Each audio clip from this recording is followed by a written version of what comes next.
Assalamualaikum warahmatullahi wabarakatuh. Sahabat-sahabatku, saudara-saudaraku dan anak-anakku dimanapun kita berada saat ini, salam jumpa, salam bahagia dan salam SK2. Di pagi yang satu ini SK2 berada di Soto Kudus, Gajah Mada, sebelah barat Rumah Sakit Kota Yogyakarta, dalam rangka pengajian reuni Haji Miftahul Falah alumni Multayam tahun 2006. Oke, ayo kita ikuti.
Salawat serta salam tetap pada junjungan kita Nabi besar Muhammad SAW beserta sahabat dan kita semuanya. Semoga kelak kita mendapat syafaat dari beliau. Bapak Ibu sekalian yang saya hormati, sebelum kita mulai, alhamdulillah wa syukrulillah la haula wa la quwwata illa billah. Asyhadu an la ilaha illallah wahdahu la syarika lah wa asyhadu anna Muhammadan abduhu wa rasuluhu la nabiyya wa rasulullah. Allahumma shalli ala Muhammad wa ala alihi wa sahbihi.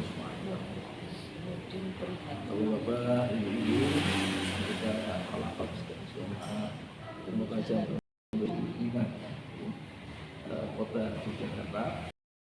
Pertama-tama kita senantiasa menjadikan kita syukur kepada Allah Subhanahu wa Ta'ala, karena bagaimanapun dan apapun alasannya ya, kita itu masih diberi kenikmatan yang sangat banyak oleh Allah Subhanahu wa Ta'ala. Kita masih diberi pertolongan, kita masih diberi ma'unah ya, oleh Allah Subhanahu wa Ta'ala.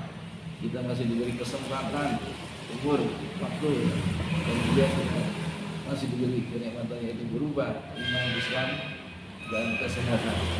Faktor-faktor ini sehingga kita bisa melanjutkan aktivitas yaitu di dalam pertemuan Allah yang rutin insya Allah dilaksanakan. Sampai kapan?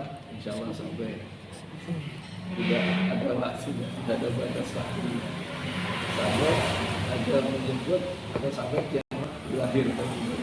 Sampai kiamat. Artinya kiamat ada kiamat kubro, ada kiamat sugro. Kita maksud. Yang kedua kali mari kita sampaikan sama kita semua.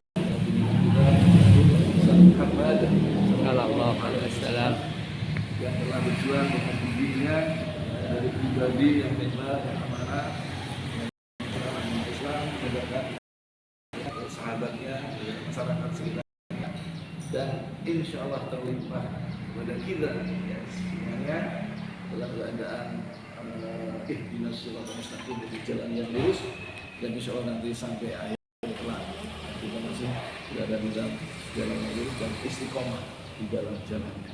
Amin ya rabbal alamin. Mudah-mudahan juga kita selawat juga nanti ada untuk bersama ya telah di akhir ini. Terus saya yang dirahmati Allah Subhanahu mungkin pertama saya mengenalkan diri dulu di saya.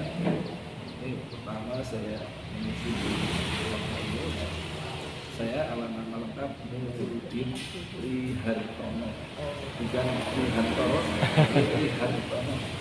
Hartono. Jadi kalau panggilannya ya Pak Udin, yang diambil Hartono, Rihartono, ya ada ajaran ini diambil nama depannya. Saya kebetulan tinggalnya dekat sini, kebetulannya itu di Jogokarya, Jalan Ciri nomor 525, tepatnya persis di Pondok Ali Masjid Utara.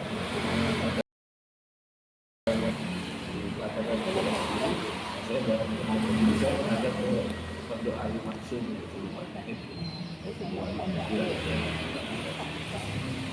saya dari Cilacap, saya datang ya. Saya lama di Sindirijan, Patang Bulan dulu ya, sebelum pindah ke Surabaya. Saya pindah Surabaya tahun 2009 setelah haji tahun 2008. Dan haji kedua alhamdulillah kemarin waktu COVID itu tahun 2022 kan, alhamdulillah ya haji yang istimewa. Lalu itu ya dari segi kepadatan tidak pada, dari segi fasilitas, dari universitasnya, makanya fasilitasi itu belajar ya dari segi kepadatannya pada sekali juga dari segi pendapatan kemenangan 6 syarat tidak bisa mendapatkan kemenangan. Dan jadi seperti menyongsong, mari kita menyongsong kemenangan Islam ya kan, kita melihat kondisi sekarang ini ya, kan Islam itu kan seolah-olah itu berada dalam keterpurukan ya, yang lemah, tertindas ya. Untuk demikian ya karena memang itu zamannya itu, zamannya yaitu zamannya itu periode yang keempat ya, dari fase umat Islam ya, kita ada 5 fase semuanya ya, fase kenabian, fase khulafaur rasyidin, fase sahabat itu, fase itu apa namanya mulkan al-zon, sebenarnya penguasa yang menggigit ya, kayak adanya Umayyah, Abbasiyah gitu kan, namanya mulkan al-zon ya. Itu para pemimpin yang menggigit, artinya apa? Para pemimpin yang masih tetap berpegang teguh pada ajaran Islam. Nah, sekarang itu fase keempat. Fase keempat ini adalah fase yang disebut dengan mulkan zabriyah. Mulkan jabariyah itu artinya pemimpin penguasa yang senantiasa memaksakan kehendak. Makanya kenapa kalau kita terpuruk semacam itu? Karena pemimpin itu memaksakan kehendak, padahal kehendaknya itu bertentangan dengan aturan dan sunnah. Kalau kehendaknya sesuai dengan aturan sunnah, ya juga tidak masalah. Karena apa ingin mewujudkan negara yang bagus, bagi yang sejahtera, aman tentram, keadilan, jauh dari kezaliman. Tapi itu tidak gitu yang kenyataan yang kita rasakan sekarang ini kan umat Islam tertindak banyak yang lecek, dibuka itu di mana-mana itu terjadi, bukan hanya di Indonesia, di Jogja, tapi di luar negeri itu ada Rohingya, kayak Bosnia, kayak di mana saja kan, kita saksikan Kashmir, kan, India, itu secara global umat Islam berada di bawah. Jadi tidak berkuasa, gitu. Tidak punya kekuasaan secara global. Nah, ketika ada apa gitu, ada pelecehan, kan tidak ada yang membentengi istilahnya, tidak ada yang membela global itu. Membelanya ya hanya membela diri. Jika hanya membela diri kan juga tidak punya kekuasaan, tidak punya power kan itu pasti terbedah kalah. Nah, terakhir yang kita saksikan yaitu siapa? Diri Palestina kan, Palestina digajah. Siapa? Karena hanya mereka itu hanya membentengi diri dan sekuat tenaga untuk bertahan ya dalam perang itu. Mari saya bacakan bacaan itu. Bismillahirrahmanirrahim. Rasulullah sallallahu alaihi wasallam. La ta'ifatun min ummati dhahirina ala fadalahum hatta ya'tiya amrullahi wa hum kadzalik. Air hadis riwayat Muslim. Yang artinya an Sarban qol, dari Sarban dia berkata, Rasulullah bersabda, la tazalu ta'ifatun akan selalu ada dari umatku, di umatku, dohirina alal haq, orang-orang yang selalu memperjuangkan kebenaran. Dulu ya, akan ada selalu dari umatku orang-orang yang selalu memperjuangkan kebenaran. Yang itu apa namanya, motifah ya, motifah manusia ini suatu gerakan, suatu pasukan ya, suatu kelompok yang itu memang betul-betul hebat ya, berpegang teguh kepada kebenaran dan akan berjuang dengan kebenaran tadi. Sampai kapan? Sampai jadi. Tapi kenyataannya kami tidak kalah, belum kalah, sampai sekarang belum nyerah. Tapi itu meskipun belum kalah, kita coba bayangin ya, namanya 7.000 orang itu sekarang sudah kalah ya. Jadi yang namanya korban bisa dianggap 30 ribu korban itu ya kebanyakan dari wanita dan anak-anak. Insya Allah ya. Cuma ada unsur untuk genosida. Dari ayat Al-Quran ini itu bisa menjadi pegangan bagi kita, bagi generasi selanjutnya. Alhamdulillah sekarang masih menghadapi, masih diberi umur panjang ya seperti ini. Dan ini berlaku untuk kita. Al-Quran ini berlaku untuk kita. Nah, dalam Al-Quran ini juga saya bacakan dulu ya. Ya ayyuhalladzina amanu fi fasjudu wadkurullaha katsiran la'allakum tuflihun wa atiullaha wa rasulah ya wala tanaza'u fatafshalu wa tadhhaba rihukum wasbiru innallaha ma'as-sabirin wa la takunu kalladzina kharaju min diyarihim bagara wa ria'an nasi wa yasudduna 'an sabilillah wallahu la ya'maluna muhit. Al-Anfal ayat 45 sampai 47. Saya bacakan artinya. Hai orang-orang yang beriman, apabila kamu memerangi pasukan musuh, maka berteguh hatilah kamu. Berteguh hatilah kamu dan sebutlah nama Allah sebanyak-banyaknya agar kamu beruntung, dan taatlah kepada Allah dan Rasulnya, dan janganlah kamu berbantah-bantahan yang menyebabkan kamu menjadi gentar dan hilang kekuatanmu, dan bersabarlah, sesungguhnya Allah suka orang-orang yang sabar. Dan janganlah kamu menjadi seperti orang-orang yang keluar dari kampungnya dengan rasa angkuh dan dengan maksud teriak kepada manusia, serta menghalangi orang dari jalan Allah, dan ilmu Allah mengikuti apa yang mereka kerjakan. Jadi dia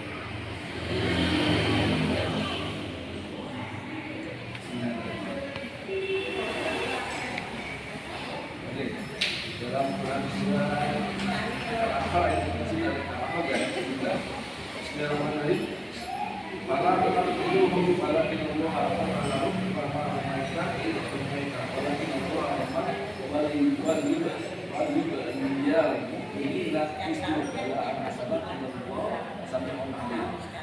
maka yang sebenarnya bukan kamu yang berubah, akan Allah yang berubah, dan bukan kamu yang Allah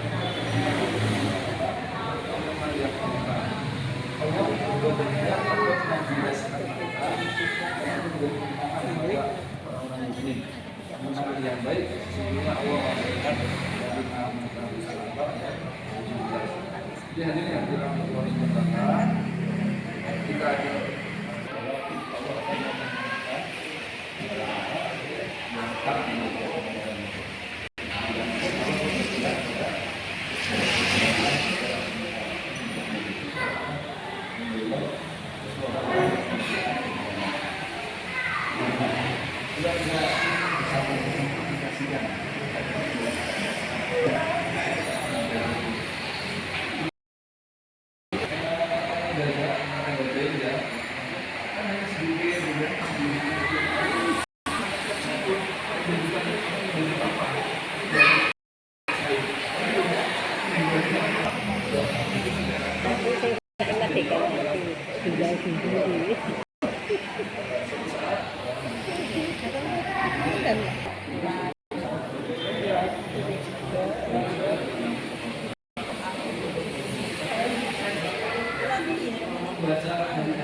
Amin.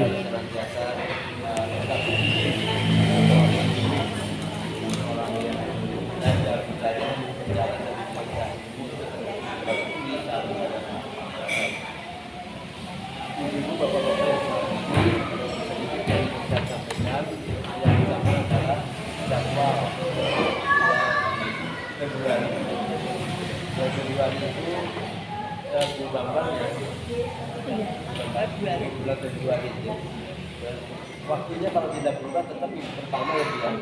Seumpama Ya. sebelum pemilu gimana Pak? Saya minggu pertama. Soalnya sebelum pemilu. Sesudah pemilu dia ada banyak acara terus. ada unduhan juga sedang Sebelum pemilu. Salah Sebelum pemilu. agak dewan. Paling itu tanggal 10-an gitu. Ya. Ya tanggal 11 4 minggu pertama, minggu kedua 11. Oh ya 11 berarti nggak apa-apa. Tapi itu hari tenang loh Mbak. Itu hari tenang. Enggak. Enggak. Coblosannya hari apa? Tanggal 14. Ya hari apa itu? Hari apa itu? Berarti Senin 11 berarti Rebu kalau nggak Kamis. Ayo, kayaknya Rebu, makanya kan Minggu kita. Minggu itu. Tapi masuk hari tenang tuh itu. Hari tenang itu kan berapa hari? Ya itu kan hari libur, hari tenangnya kan Senin sebelum dianggap itu libur buka hari tenang itu setelah Minggu. Ya Bu Bambang. Kalau di sini kita sudah minggu pertama ya. Jadi Ya. apa masih belum. ya nanti Dan kita tidak berubah tahun ya. Tak lihat dulu, tak lihat tanggalnya dulu, nanti kabari aja. Minggu pertama tanggal 4 aku nanti. Nanti WA saja. Ini minggu kedua, nanti kan langsung minggu Cocok. kedua aja. Ini minggu kedua ini. Mudah-mudahan Sebelum 14. kehadiran Bapak sekarang ini di dalam rangka-rangka menerima majelis umum Minggu kedua. Pertama itu cuma itu yang bisa saya sampaikan ya. Kita nanti Februari ada kegiatan kita, kemudian Maret itu Ramadan ya. Kemudian nanti April itu kita mulai lagi ini apa namanya? Kali Sawalan. Sawalan jadwal nanti saya sampaikan ya. Bulan April. Ya. Terima kasih. Assalamualaikum warahmatullahi wabarakatuh. Waalaikumsalam warahmatullahi wabarakatuh.